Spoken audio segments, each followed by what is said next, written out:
सबसे पहले तो आप सभी को ईद मुबारक। और इस मौके पर पहुंचे हैं हमारे सभी पत्रकार साथी, जिनसे मैं आपको मिलवाऊंगी। और ब्लॉग को पूरा वॉच करना गाइस, और कमेंट करके जरूर बताना ब्लॉग कैसा लगा। सो यहाँ पर सभी लोग जो है आ चुके हैं और हम उनको दिखा रहे हैं आश्रम। सो देखिए जी, सभी लोग एक साथ जो टीम बनती है वो कितनी अच्छी लगती है खड़ी हुई। सो ये सब अब हमारे साथ हैं, तो आप सब भी हमारी इस टीम में शामिल हो सकते हैं जी। आश्रम में कितने लोग जो है खुश रहते हैं, और इधर देखो बिंदर की तो खुशी का ठिकाना ही नहीं है। मेरे तो याद ही नहीं था कि कैमरा भी हो। इसने ये तो अपने घर चली जाएगी अभी। ये मुन्नी को चैन नहीं है इसको। हाँ जी, क्या बोलते हैं? मर भी ले लिए थोड़ी बहुत ही। हम वीडियो में और जो छात्री थे मेरे पास ये कलम जागरण जैसे आज संजीव कंबोज ने ये इसको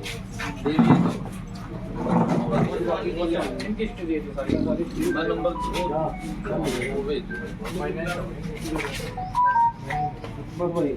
बस प्रेशर है। ऊपर ही बैठो। मैं तो वैसे ये इनके गुरु माँ के लिए हार बोला था लाने को। जी बोला बिजली वाली। ये मेरी गुरु माँ है। ये वाली। इन्होंने अपने शरीर यहीं पे त्यागा था।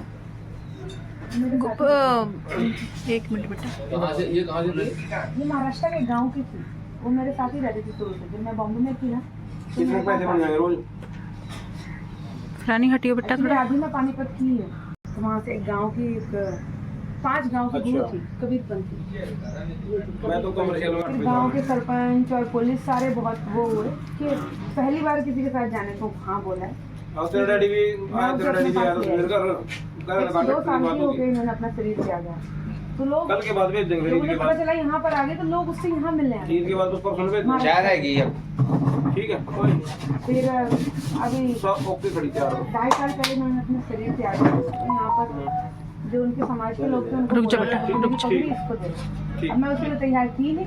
अब उनकी आखिरी इच्छा समझ के मैंने कहा चलो। बोलने तेरा मेरे को ये शेयर हो जाएगी। हां ये कर लेगा, ये शेयर होता है। बोल भी तो काट दूंगा सर। नाज टेल जी आप बेसहारा और जो बेघर लोग हैं उनकी मदद कर रहे हैं। एक युवा होने के नाते बहुत सारे लोग जो हैं वो अपनी नौकरी के लिए अपने भविष्य की तरफ बढ़ते हैं, लेकिन आपने समाज सेवा का जो रास्ता है वो चुना। कब से शुरुआत किया, कहाँ के आप रहने वाले हैं, थोड़ा बताइए। आप सभी को मेरा नमस्कार। सबसे पहले अब मैं बताना चाहूँगी कि मुझे संत की पगड़ी मिल चुकी है, तो अब ये नाज पटेल मेरा नाम अब इस नाम से ना बुलाया जाए। और दूसरी चीज़ कि मैं लोगों का कहना है कि जैसे कि मेरे फादर मुंबई के हैं तो मैं मुंबई से कहलाती हूँ, लेकिन मेरी माँ पानीपत की है, तो मैं पानीपत की भी हूँ और मुंबई की भी हूँ। माँ बाप की भी उसी औलाद हूँ, तो मैं दोनों जगह से कहलाती हूँ। और इस काम को जो मैंने चुना, लाइफ में कंपटीशन बहुत है, सबको ज़्यादा से ज़्यादा पैसा कमाना है, पर मेरा था कि मैं ज़्यादा से ज़्यादा पुण्य कमाऊँ। क्योंकि जिस कम्युनिटी से मैं हूँ, लेकिन अभी तो सेवा ही मेरा धर्म है, लेकिन जिस कम्युनिटी से मैं आती हूँ, पारसी कम्युनिटी से, उसमें सेवा को ही सबसे आगे मानते हैं। तो मैं रतन टाटा जी के मार्ग पे चलना चाहती थी, इसलिए मैंने जीवन ऐसा चुना कि मैं लोगों को जीवन दे सकूँ। वैसे पैसा कमाने वाला रोबोट तो कोई भी बन सकता है, लेकिन मैं यहाँ के लिए नहीं, मैं वहाँ के लिए प्रॉपर्टी कमाना चाहती थी। यहाँ की प्रॉपर्टी नहीं रह जाएगी। तो हमारे पड़ोस में एक अंकल थे जिनकी भूख की वजह से डेथ हो गई। ये 2007 की बात है, तब मैं काफ़ी छोटी थी। तो उनको पानीपत आ गई मुंबई से, तो वो अंकल वहीं पर रह गए। तो जब मैं कुछ टाइम के बाद वापस गई तो पता चला उनकी भूख की वजह से डेथ हो गई। 4 दिन के बाद बॉडी कमरे से निकाली गई सड़ी हुई। तो वो गिल्टी मुझे फील होने लगा कि अगर मैं ना जाती तो उनकी डेथ ना होती। तो उस गिल्टी को कम करने के लिए मैंने और लोगों को ढूंढ के उनकी भूख या उनकी ज़रूरत का इंतज़ाम मैं पूरा करने लगी। फिर धीरे धीरे ऐसा हुआ कि अब मैं खाना तो दे रही हूँ, खाना तो उनको सड़क पे कहीं ना कहीं से मिल जाएगा। उनको चाहिए मेडिकल केयर, घर देखभाल, तो उसके लिए मैं अपने घर में लाने लगी। बॉम्बे में जो मेरा घर है वो घर ऐसे लोगों से भर गया, मेरा परिवार बहुत ज़्यादा बढ़ गया। फिर मैंने हमारे परिवार में जिनको मैं उठा कर लाई थी वो मेरे परिवार की तरह ही हैं, तो उसमें से एक आंटी की डेथ हुई, उनका आईडी प्रूफ मेरे पास नहीं था, तो उसको जब मैं संस्कार के लिए लेकर गई तो उन्होंने बोला बिना आईडी प्रूफ के उसका संस्कार तो हो नहीं सकता, लेकिन उस दिन पुलिस की मदद से उसका संस्कार हो गया। तो फिर सबने मेरे को बोला बेटा आप इतना अच्छा काम तो कर रहे हो, आप तो ना एक एनजीओ रजिस्टर कर लो, तो आप लावारिस लोगों की भी संस्कार कर सकते हो उनके रीति रिवाज के हिसाब से।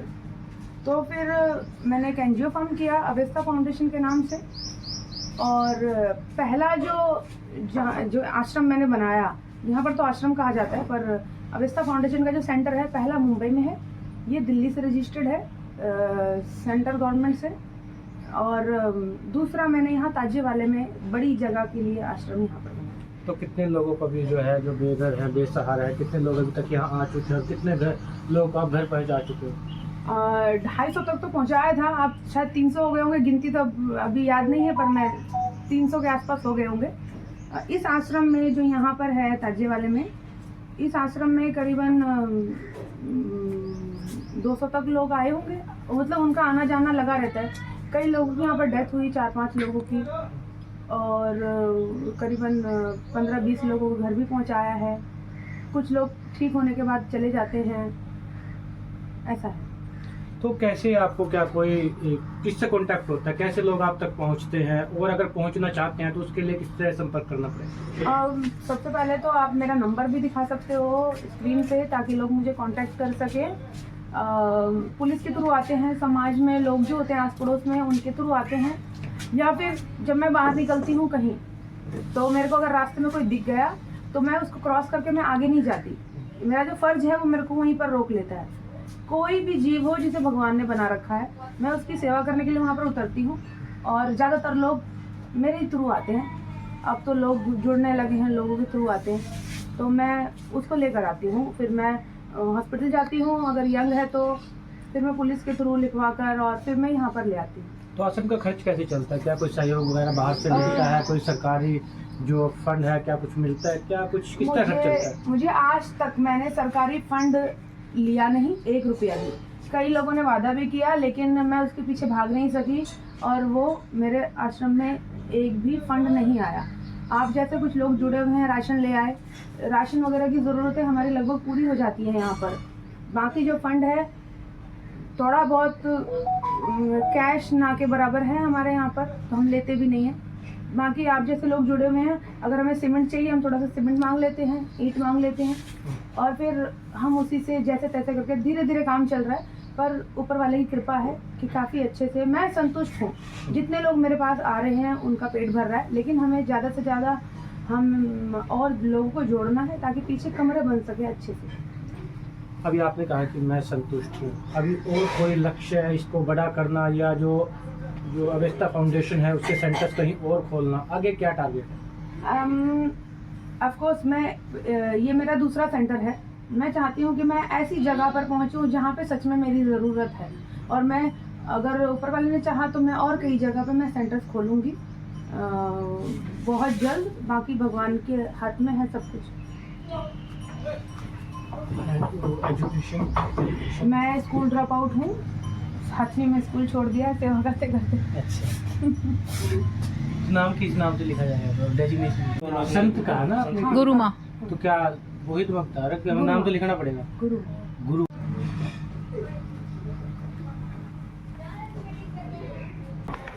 अरे मेरे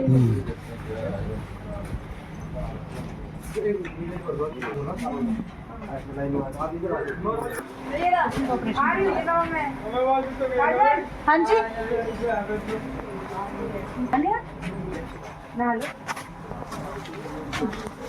एक तेरे लिए और एक तेरे बच्चे के लिए, ठीक है? सही है? नहीं खाना खाया?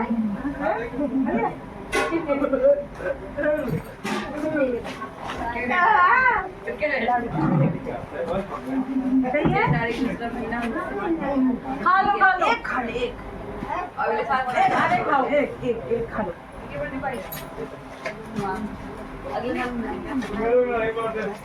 बाहर से बुलाएं उनको। हाँ जी बुला लो, अंदर ही बुला लो। मैं भी खा लूंगी, तू खा ले पहले। क्या कह रही है? मेरी उंगलियां निकल रही है। इसको उठाओ तुम।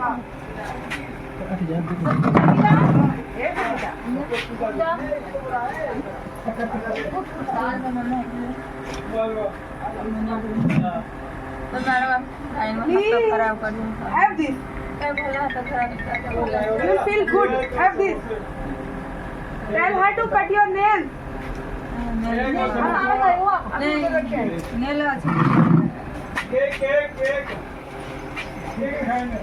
कंट्रोल, आज गाली तो नहीं देगी ना इंग्लिश में? मेरे को तेरी गाली से बहुत डर लगता है। आजा चौधरी आजा। गुड्डी गुड्डी इधर आओ, गुड्डी को दो, गुड्डी है उधर, गुड्डी को दिया ना? बोरी बोरी। हे गुड्डी, हाँ क्या जाना है? वो सीमा भी आ रही है, सीमा मैं तज्जोड़ा। पहनी है? सीमा को भी दो। हाँ ड्यूटी बा ठीक है पहुंचा दी। सीमा किसका क्या बैग अंदर? किसके जूते पहन के? आई पाऊंगा यार, तज्जोड़ा कंप्लेंट भी करता हूँ। कोई बात आ जाओ। लड्डू देना।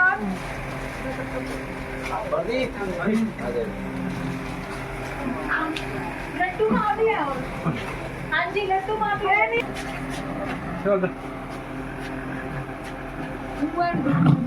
कुछ नहीं करना। अच्छे से काट, आराम से काट ले। किसी और के काटते फिर ला दे। 1 मिनट दे, इसका काट। कौन है सबसे? हाँ इसकी काटो। ये कहती है, जब इसे डांटो ना तो कहती है मेरे को सब कोई ना मारे, मेरे अंदर तो बोझ भी नहीं है। बाथरूम में कौन है? तुमने लड्डू लिया प्रवी? लड्डू लिया? ले ले यहाँ।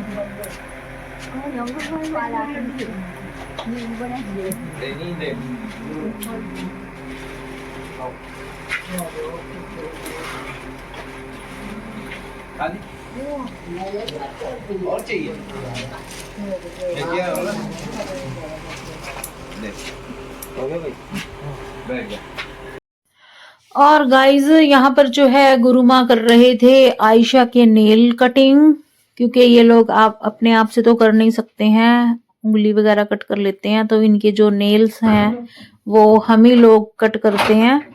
गुरु माँ या मैं या और भी स्टाफ के कर देते हैं। और इनके जो बाल हैं वो भी हम छोटे रखते हैं, क्योंकि एक तो उसमें छोटे बालों में जुएं नहीं होती, इसलिए इनकी जो है सफाई बनी रहती है। और एक कंघी करने का नहीं मतलब करना पड़ता, क्योंकि ये लोग कंघी नहीं करवाते हैं।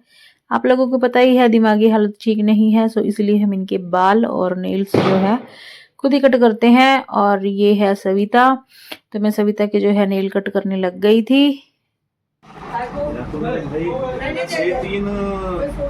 4 साल हो गए।